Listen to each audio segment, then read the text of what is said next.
Hello? Hello? Podcast Network Asia.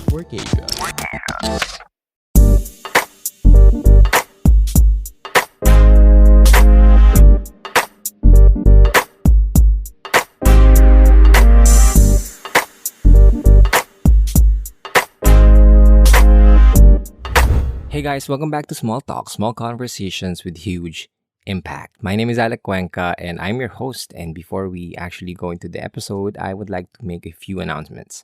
First, you probably heard the new intro and the sound image at the beginning of the episode. And with that, I want to announce that I have signed under Podcast Network Asia. They are a podcast network that also has a lot of amazing podcasts. So if you want to check them out, go ahead to podcastnetwork.asia and check more amazing podcasts like this one. The other thing that I'm going to announce is that I will be having a better schedule for the podcast. Starting from today, I will be uploading every Monday and every Thursdays. That's Mondays mornings and Thursdays mornings. And Mondays, I will be uploading the solo episodes that I usually do. And on Thursdays, I will upload an episode where I talk with a guest. I will talk to some brilliant minds, some people with has amazing backgrounds, people who have amazing experiences and insights that I know we can all learn from.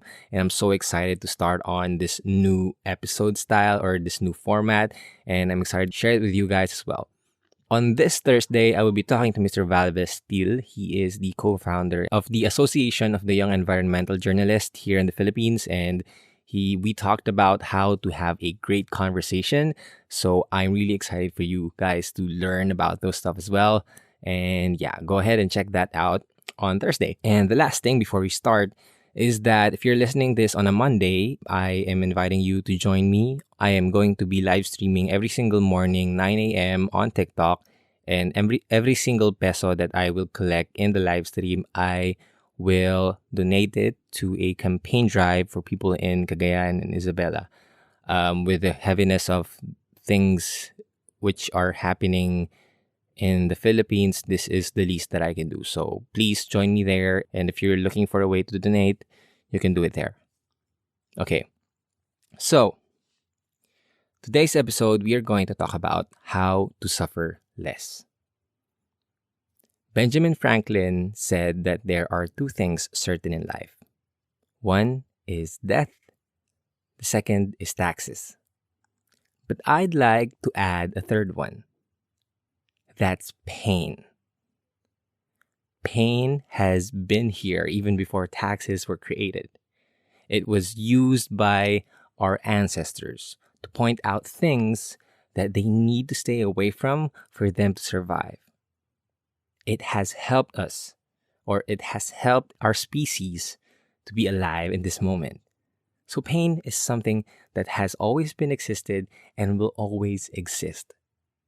However, I can see that a lot of people, including me in my early days, a lot of people spend most of their days trying to work hard, to pray, to do everything that they can for them to have a pain-free life. And I think it's somewhat funny because first, it's an impossible task to do. And second is that we're actually removing the chance for us to learn something new if we remove the pain. You see, we can always grow from our pains. And so if pain is a universal constant, then the opportunity to grow from that pain, to learn from that pain is also constant. But we're trying so hard to live a life pain-free. But that also removes us the chance to learn about different things. I am reading a book right now. It's called Self-Compassion by Dr. Christine Neff. And it's an amazing book. I recommend you check that out as well. And in this book, I learned this suffering equation. Apparently, pain is constant, as she says in the book, as we're trying to say it right now. Pain is constant, but suffering isn't. Pain will always be here, but suffering is optional. Pain is inevitable, suffering is optional. And She described it in her perfect book. And I learned this suffering equation from that book. It says that suffering equals pain times resistance. It turns out that our suffering is not coming from our pain. It's coming from how much we resist of that pain. It's actually the resistance that causes us to suffer. We try to numb the pain. We try to drink alcohol, smoke, do drugs, smoke, and try to numb what we're feeling. We're trying to resist it. We're trying to avoid it. We're trying to fill our days with sleep, with Netflix, with so much work, schoolwork, so that we don't deal with our pain. We try to. That's a way of resisting. We pray to God that I hope God takes away all the pain that I'm feeling right now. That's resisting the pain. Even feeling sorry for yourself, like feeling pity for yourself, that's also resisting the pain. And all those examples are ways of you resisting the pain. And I know they are accepted reactions as a human being, but when we try to put it into perspective, we can see that it's those reactions that actually causes us more suffering. There's this suffering per se with the pain, which is constant, that we cannot control, that we cannot lessen. But there is also an emotional suffering that we add on top of that actual pain, that actual suffering, based on how much we resist, based on the resistance we have for that pain. Imagine you're late for work or you're late for a presentation at school and you are stuck in traffic. And then you get so frustrated, you get so stressed that you start saying to yourself, fuck, I shouldn't be here. This can't be happening to me. This shouldn't be happening to me. This is insane. Why is this happening to me? Why me? Right? And you start slamming the wheel of your car. You start honking nonstop. You stop cursing the driver in front of you and the driver behind you. And you start cursing every single one that you see on the road. Even though you know that that won't help the situation, you still do it, right? Because you're resisting the fact that you are there. And our suffering is caused by when we have desires that does not meet our reality. When we have certain expectations about life and we don't see it in our lives right now, we suffer. But if we try to look at it in the example that I gave, we can see that we can't actually change the situation. Cursing and shouting and trying to resist the fact that you are stuck in traffic won't actually help you. It actually makes things worse. Now, okay, Alec, I should stop resisting the fact that I am stuck in traffic. So I just sit there and do nothing? Will it make my situation better? No. Probably no.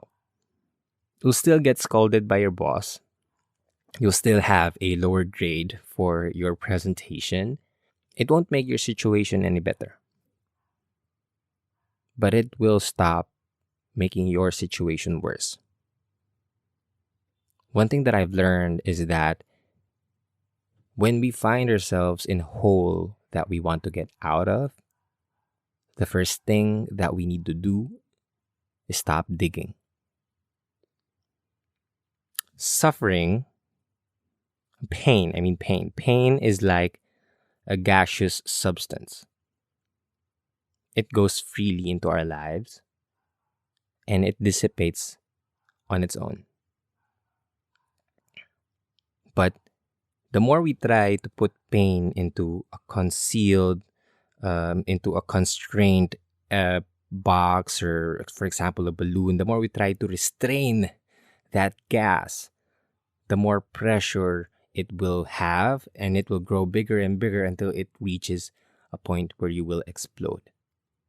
So that's what happens with our pain. The more we try to restrict it, the more we try to contain it, the more it will add pressure and it will eventually explode. So the trick here is to stop resisting. to just let ourselves experience the pain that we need to feel, that we need to experience. Let us feel the pain and let it dissipate naturally. The moment we understand this equation where pain cannot actually be removed because it's a constant, it will always have a value for that equation, and we cannot change anything about it. But we can change how much resistance we put into it. And so we'll understand that the more we resist, the more we'll suffer. The less we resist, the less we suffer.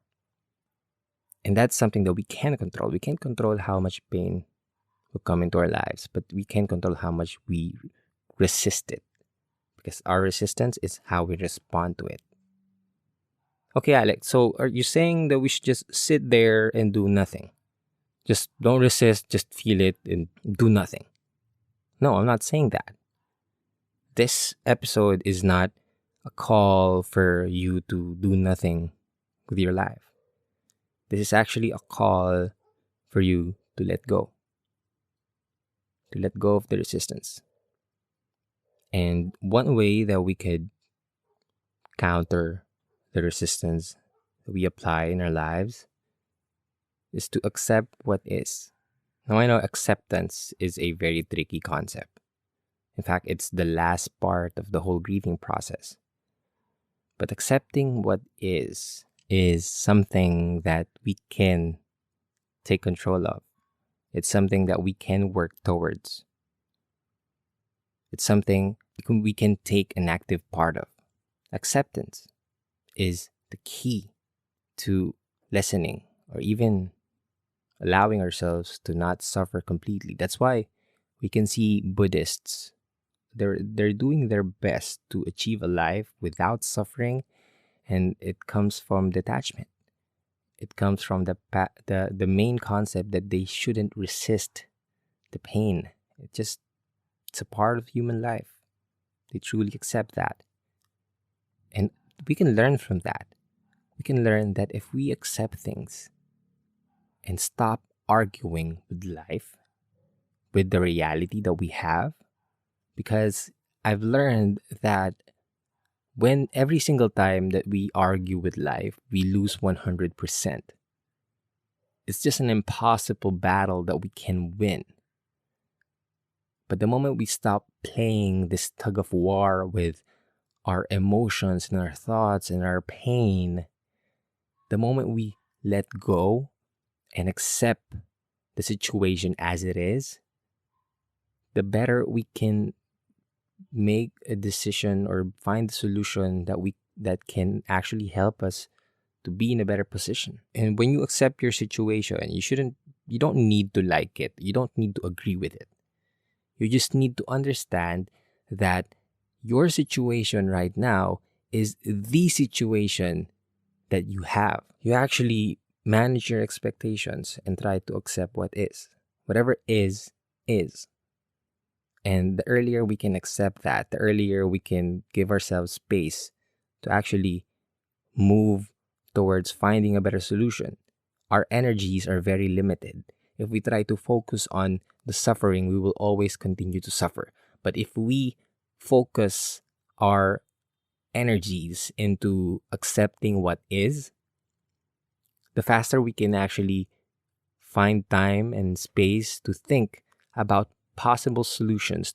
And acceptance is only the first part. It's not like you accepted 100% and just do nothing. You fully acknowledge it. You stop resisting. You start letting go of what could be, what should be, and you start accepting what is. That is the first step of actually changing your life. Pain is something that forces us to do something with our lives. Pain is nature's way of telling us to act. Pain is a call for action. Pain does not exist just for us to feel pain. Pain is the trigger that we need to act on something. And that's what I want you to do. Understand that our suffering is coming from our resistance. It's not coming from our pain. Well, we will suffer a little bit from the pain that we are experiencing, but this emotional suffering that most of us suffer is unnecessary. And we can lessen it or control it if we learn to stop resisting. And we need to understand that the first step of not resisting is accepting what is. Stop arguing with the reality of our situation. We just accept things. And that acceptance will lead us to think about possible solutions, about possible actions that we can do. Then we act on it. And once we act, that's where the start of our self-improvement actually begins. And so that's all I have for you this episode. I hope that I made some sense. I hope that you learned something from this episode. If you do, then please share this on Instagram. Tag me at Small Talk Podcast. And I cannot wait to read all of your insights about this topic. And I hope that you tune in for Thursday with my interview with Val Steele and join me on a daily live stream every single day starting tomorrow at 9 a.m. in the morning. I hope you check that out. I pray that all of you are safe and dry wherever you are listening in the world, in the Philippines. I hope that you always remember that you're not alone in this process and this too shall pass. So thank you guys for listening. This is Alec Cuenca. This is Small Talk, Small Conversation. I'll talk to you guys next episode. Bye-bye.